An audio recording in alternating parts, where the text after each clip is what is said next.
নমস্কার বন্ধুরা, সুকন্যা হোম কিচেনে আপনাদের সকলকে স্বাগত।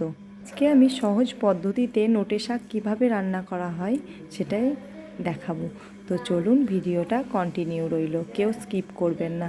তো এখানে আমি নোটে শাক নিয়ে নিয়েছি। শাকগুলোকে আমি খুব ভালোভাবে ধুয়ে নিয়ে কেটে নিয়েছি। আর এখানে কিছু চিনেবাদাম নিয়েছি আর কয়েক দানা রসুন। কড়াইটা আমি খুব ভালোভাবে গরম করে নিয়েছি। গরম করে নিয়েই পরিমাণ মতন তেল দিয়ে নিলাম চিনেবাদামগুলোকে ভেজে নেওয়ার জন্য। বাদামগুলো আমি খুব বেশি লাল করে ভাজবো না, হালকা বাদামি কালার হলেই আমি বাদামগুলোকে তুলে নেব। তো এখানে আমি নাড়িয়ে চাড়িয়ে বাদামগুলোকে ভেজে নিলাম। ভেজে নিয়েই তুলে নিচ্ছি। এখানে শাকে বাদাম দিলে খুব ভালো লাগে, ওই জন্যই শাকে বাদাম দেওয়া। তো এখানে আমি দুটো কাঁচা লঙ্কা আর রসুনগুলোকে থেতো করে নিয়েছি, দিয়ে তেলের ওপর দিয়ে নিলাম।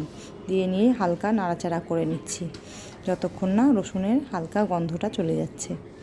দিয়ে আমি দিয়ে নিলাম পাঁচফোড়ন। রসুন, পাঁচফোড়ন আর কাঁচা লঙ্কা খুব ভালোভাবে মেশানো হয়ে গেছে।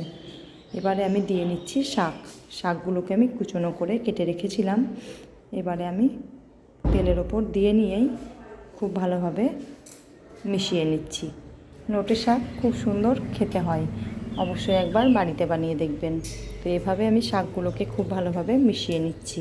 মিশিয়ে নিয়ে এখানে আমি পরিমাণ মতন অল্প চিনি দিয়ে নেব। এটা একদমই অপশনাল। তো চিনিটাকে দিয়ে নিয়ে আমি মিশিয়ে নিয়েছি। মিশিয়ে নিয়ে আমি এখানে পরিমাণ মতন এবারে হলুদ অ্যাড করব। তো এখানে পরিমাণ মতন হলুদ দিয়ে নিলাম। দিয়ে নিয়েই হলুদটাকেও খুব ভালোভাবে শাকের সাথে মিশিয়ে নিচ্ছি। এবারে আমি সামান্য পরিমাণ মতন লবণ দিয়ে নেব। লবণটাকে আমি খুব ভালোভাবে মিশিয়ে নিচ্ছি। সব উপকরণগুলো আমার খুব ভালোভাবে মেশানো হয়ে গেছে। আমি এবারে 5 মিনিট মতন ঢাকা দিয়ে ফিরে আসছি। 5 মিনিট পর ফিরে এলাম। তো দেখুন, শাকটা অনেকটা নরম হয়ে গেছে। আমি আবারও কিছুক্ষণ নেড়ে চেড়ে নিচ্ছি। আমার ভিডিও যদি আপনাদের ভালো লেগে থাকে তাহলে অবশ্যই লাইক, কমেন্ট, শেয়ার করবেন। আর আমার চ্যানেলটিকে সাবস্ক্রাইব করে আমার পাশে থাকবেন। আর অল নোটিফিকেশানটি অন করে রাখবেন।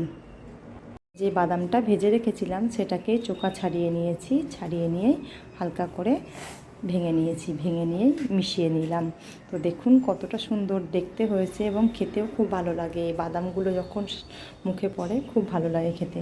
শাকটা আমার একদম রেডি হয়ে গেছে। তো আমি একটা প্লেটের মধ্যে সার্ভ করে নিচ্ছি।